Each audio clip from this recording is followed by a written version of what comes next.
decided I was going to go make a play. So he started the ball. He's winding back to throw. I'm going, to hit him in the strike zone. I'm not trying to do anything illegal. I go to take him down. He says some words as we're going down. What did he say to you? He called me the N-word. He called me a stupid N-word. I don't say the N-word, whether it's with A, E-R. To me, personally, just shouldn't be said. Yeah, whatever, nigga. Okay. Yo, so, last year in the NFL season, October, this is around October, Thursday night game. So this is about almost 5 months ago. This is the biggest fight of the year. Didn't really see too many other fights that popped off. When Myles Garrett took his helmet off, and he took Mason Rudolph, the backup quarterback for the Steelers. He took his helmet off and bashed him in the head, and it was a whole thing, and he got suspended. Well, he got reinstated, and then he does his interview with ESPN and basically reclaims his original statement that he did it because Mason Rudolph called him a stupid nigga.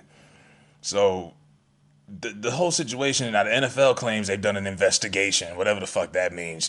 They basically asked players from the Browns and the Steelers, was this true? They all said no, even Browns players. I don't know if some of the good old boys are just trying to protect Mason Rudolph. I don't know. But the thing is hard is I never put it past someone black like myself if they say that another person of white skin, Caucasian skin, called them the N-word in a heated moment, because you don't know. I wasn't on that field.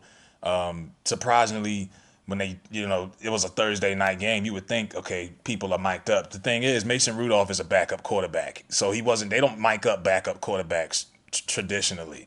Now, if this was Big Ben or something, you would have probably had a real fucking answer for sure, because he would have probably been mic'd up for a Thursday night primetime game.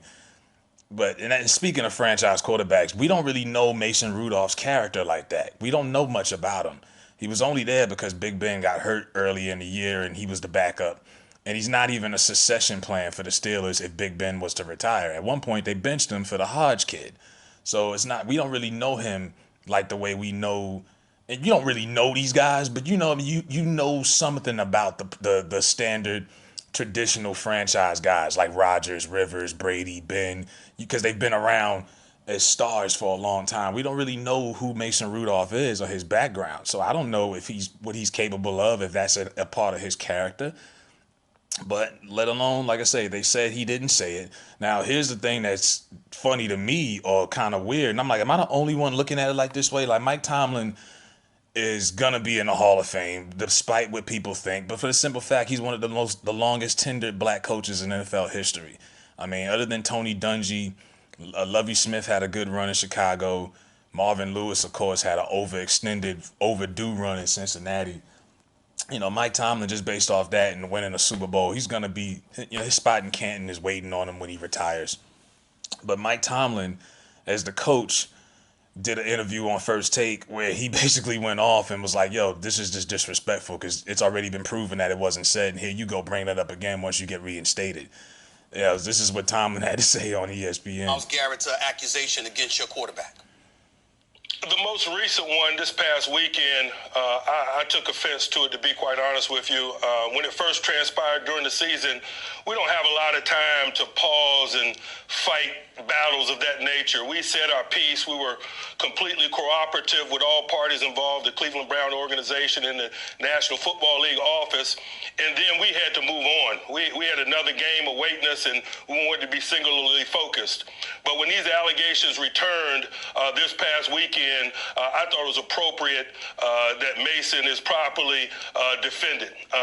It was a thorough investigation done by us and the National Football League. I don't think that was represented during that piece. These accusations are serious, not only in terms of Mason Rudolph's character, but his professional pursuits. Nobody on that field, as a member of the Cleveland Browns or the Pittsburgh Steelers, corroborated what was said by Myles Garrett. That was founded by us and the National Football League, and at no point during that piece this weekend that was stated. Myself, personally, I was on the field immediately after that altercation and subsequently after the game. I got a lot of personal relationships within that organization over there in Cleveland. At no point did anyone within that organization come forward and say, Mike, heads up, we got a situation here, or something of that nature that you would expect that comes with those type of allegations. So I fully support Mason Rudolph. We as an organization fully support Mason Rudolph. Now, this is like Mike Tomlin's basically saying this is some Jesse Smollett shit. Now, the thing that makes it awkward, yeah, it's Black History Month, but you have a black coach on national television defending his white backup quarterback as far as him being alleged for using a racial slur. It's just kind of, awkward. So for Mike Tomlin's case, I hope that this isn't true.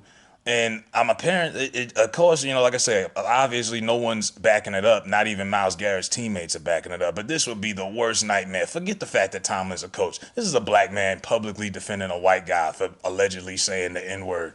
This would be a horrible look for Mike Tomlin. And I think Mike Tomlin understands that. So I'm assuming that this is, they don't have any proof. And if he did say it, there's no way that you can prove it. No one was mic'd up for it. They didn't pick up any sound. Referees, of course, they didn't say anything. Cleveland Browns players didn't say anything. Not one of Myles Garrett's teammates on the field backed him up. So, like I said, similar to Myles Garrett, we don't know his fucking character either. People lie every day. But yeah, this would be a horrible fucking nightmare for Mike Tomlin as a black man if this was to get leaked out. That's why I do believe this could be some nonsense because, like I say, Mike Tomlin, I don't think would go out of his way to defend Mason Rudolph because, like I say, he's not the succession plan. They don't have anything invested in him. He's a perennial backup. He's Vinny Testaverde 2.0. He's John Kitna. He's Trent Dilfer. He's one of those guys, Jeff Garcia or something like that. But I don't know. At the same time, I really, you got to give, it's hard to not give Garrett the benefit of the doubt. You know what I'm saying? Because he doesn't have a history of ever fighting any players before. But this is what they're going with. But yeah, it was just kind of weird seeing, the black coach defending the white quarterback for allegedly saying the N-word. Maybe that was just me. But yeah, apparently they're saying that he's the Jesse Smollett of the NFL. And he's still running around telling people. I just think he should just move on from it and kind of let it, if it is, just move on from it, man. You're a fucking first round draft pick.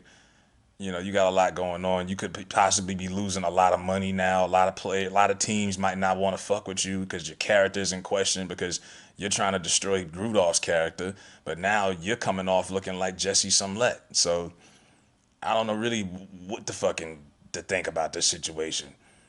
Let me know what y'all think since y'all so fucking smart. Like, you know what I'm saying? What do y'all think? Do you think this nigga, Myles Garrett is just bullshitting? Is he fucking shooting wolf tickets? Or you know what I'm saying? Because you can't tell. But I don't know. Used to always say Phillip Rivers, players would say Phillip Rivers was saying, slick shit on the side of his mouth, back in the day when Phillip Rivers was playing. And I'm pretty sure if you had former NFL players, if they did interviews, black players would tell you, yeah, they've been called racial slurs on that field because they didn't always used to mic up shit back in the day. And of course, the guys, when they are mic'd up, they're smart enough to know, okay, we can't really be all the way ourselves on this field. We gotta keep it 50, whatever. We can't really keep it 51-50 on the field. So it's a weird situation either way.